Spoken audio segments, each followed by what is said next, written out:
जो हमारे retired army साहब है, देश की जो इनके दर्द है, मोदी जी इनके दर्द को नहीं सुन रहा है, बल्कि मीडिया को जब एक खुद अपने दर्द को बयान कर रहे हैं, मीडिया भी इनका काट दे रहा है, उनका वीडियो को चला नहीं रहा है। तो देश के असल दर्द उनसे हम सुनेंगे कि क्या इनको परेशानी है, मोदी जी के सरकार ने क्या इन देश के आर्मियों को, सेना को, जो देश के लिए अपने जीवन देते हैं, जिनको हम लोग जो देश का बहुत लोग जिनको पूछते हैं, उनके साथ एक व्यवहार क्यों हो रहा है? आप बताएंगे आपके एक्सपीरियंस, क्यों क्या मोदी जी से आपका दिक्कत है?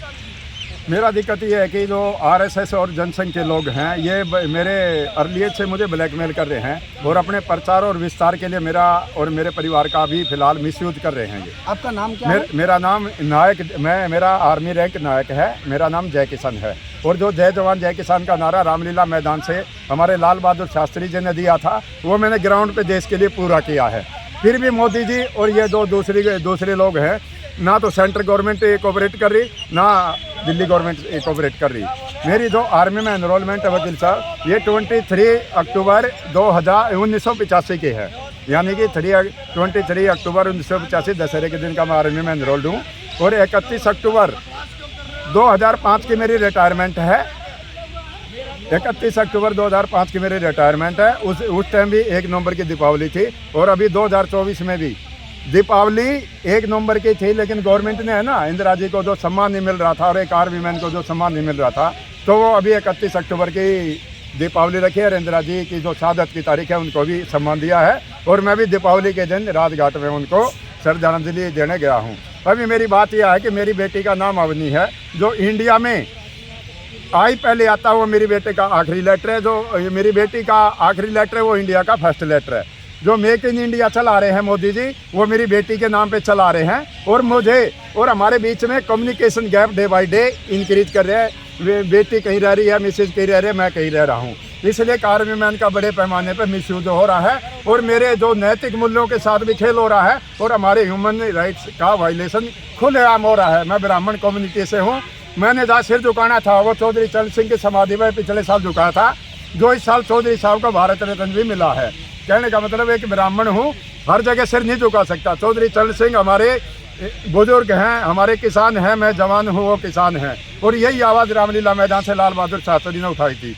तो मैंने अपना सिर चौधरी चरण सिंह की समाधि में झुकाया था और अभी 30 मार्च 2024 को उनको भारत रत्न के दिया गया है। तो कहने का मतलब मेरी जो अच्छाइयों का पूरा देश फायदा ले रहा है, लेकिन उन अच्छाइयों का फायदा मेरी बेटी, मेरी मिसेज और मेरे परिवार तक नहीं पहुंच पा रहा, जो मेरी एक बड़ी व्यथा है। इसके रिगार्ड मैंने सुप्रीम कोर्ट, अपनी हाई कोर्ट वगैरह में इधर उधर जो भी मैंने कंप्लेंट वगैरह दी। और 2020 में 8 फरवरी 2020 को दिल्ली में इलेक्शन थे, मेरी मिसेज और बेटी को वोट नहीं डालने दिया। 2 पुलिस वाले घर में आए, दिल्ली पुलिस वाले, और मेरी मिसेज और बेटी गुस्से में जमुना पार मेरी एक विधवा सास के पास चली गई। तब से वो बच्चे जमुना पार ही रह रहे हैं। और अभी देखो 8 फरवरी 2025 को 5 साल पूरे हो जाएंगे।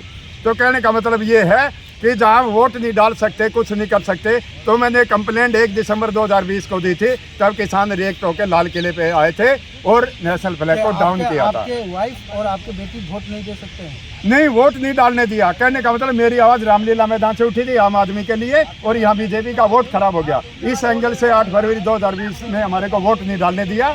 तब मैंने 1 दिसंबर 2020 को कंप्लेंट दी और किसान रिएक्ट होकर लाल किले पे आकर नेशनल फ्लैग को डाउन किया। तो सर मेरी कहने का मतलब ये है, ये जो मेरी आवाज़ मैं honourable supreme court of India के प्रांगण में खड़ा होकर आप सभी से बात कर रहा हूँ, मेरी आवाज़ इंडिया के हर कोने तक पहुँचनी चाहिए।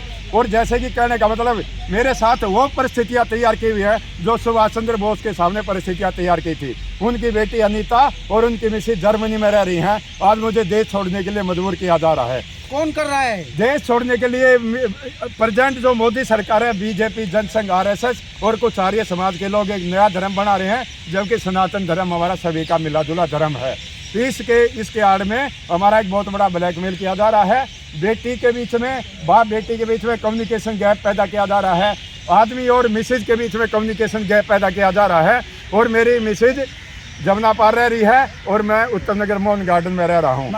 मतलब ये आपका कहना है कि मोदी सरकार सेनाओं को भी नहीं बख्श रहे हैं, नहीं, आर्मियों को भी नहीं हर बख्श रहे हैं। दीपावली देखो, इस बार मेरी दीपावली राजघाट पे मनी, इंदिरा जी को मैं श्रद्धांजलि देने गया, और मोदी जी हर दीपावली मेरे जवानों में जाके मनाते हैं। और जो दिल्ली में एक जवान है 10 साल से मिलने का टाइम मांग रहा है, उसे 10 मिनट का टाइम नहीं दिया जा रहा। तो सबसे बड़ी बात ये है, कहने का मतलब जहाँ मैंने सिर झुकाना था, अभी 23 दिसंबर को चौधरी साहब का जन्मदिन है, चौधरी चरण सिंह का जन्मदिन है। वो हमारे किसान नेता भी हैं, एक तरह से वो खेत में खड़े हुए हमारे लिए जवान भी हैं, किसान भी है, और हमारे पूर्वज भी है। तो अभी मैं दोबारा वहाँ सिर झुका दूंगा, फूल माला चढ़ाऊंगा, चौधरी साहब को श्रद्धांजलि दूंगा। लेकिन दूसरी जगह एक आर्मी में, को आप क्या कहना चाहते हैं? दूसरी जगह मेरा मोदी जी को मेरा कहने का मतलब ये है कि एक बुरे वक्त में मोदी जी काम अच्छा कर रहे हैं, लेकिन एक आर्मी मैन को पिछले इंदिरा जी की हत्या 31 अक्टूबर 1984 को हुई थी, उसके बाद में मेरे दिन पे दिन बुरे दिन चल रहे हैं। वोट तो मोदी जी को ही दिए थे, वोट मोदी जी को दिया था, लेकिन उस चीज़ का ना मेरे को कोई बेनिफिट नहीं मिल रहा। ये देखो, मेरे पिताजी की डेथ हुई है 23 फरवरी 2020 को मेरे पिताजी की प्री प्लान डेथ की गई थी।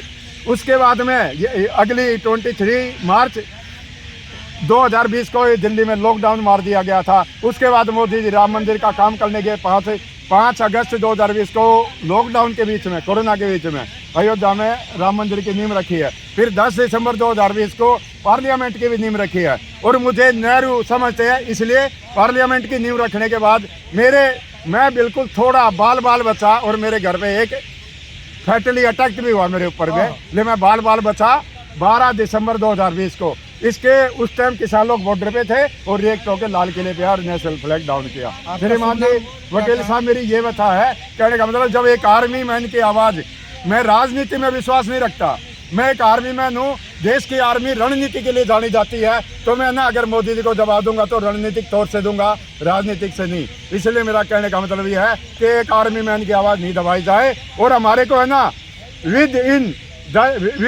15 डेज या 1 महीने के अंदर हमारी ऑनरेबल सुप्रीम कोर्ट इंसाफ दे, दिल्ली हाई कोर्ट दे, या जो भी जिनके अंडर कंसिडर मेरा मामला चल रहा हो, हमें इंसाफ दे, या देश से हमारे को निकाला दे। हम भी सुभाष चंद्र बोस की तरह है ना, प्रेजेंट अगर मैं जर्मनी से भी मदद मांगूंगा कि श्रीमान जी मेरे साथ वो परिस्थितियाँ तैयार है जो सुभाष चंद्र बोस के परिवार के साथ सामने आई थी। तो जर्मनी में मुझे उम्मीद है कि ये हमारा जो जर्मनी है, ऑनरेबल जर्मनी कंट्री है यूरोपियन यूनियन का, यहाँ मुझे शरण मिल सकती है, या ग्रेट ब्रिटेन में मिल सकती है। आप देख सकते हैं कि देश में जब एक आर्मी मैन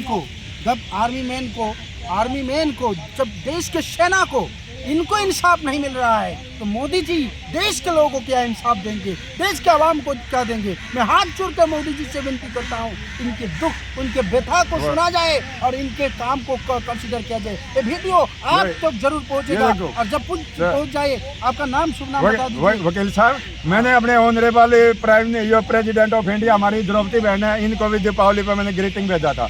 उन्होंने बहुत अच्छा मुझे रिस्पॉन्स किया, और मेरे परिवार के ब्राइट कैरियर के लिए उन्होंने प्रे की भगवान से। मोदी जी से अभी है, आपका नाम बता दीजिए। मेरा नाम नायक जय किशन है, नायक मेरा आर्मी रैंक है, जय किशन मेरा नाम है। डेट ऑफ मेरी रिटायरमेंट 31 अक्टूबर 2005 की है। 19 साल बाद एक अपॉर्चुनिटी मेरे लाइफ में अपीयर हो रही है, जिसको मैं अपॉर्चुनिटी एक बुरे टाइम को अवसर में चेंज कर सकता हूँ। On ground truth sir. तो ठीक है।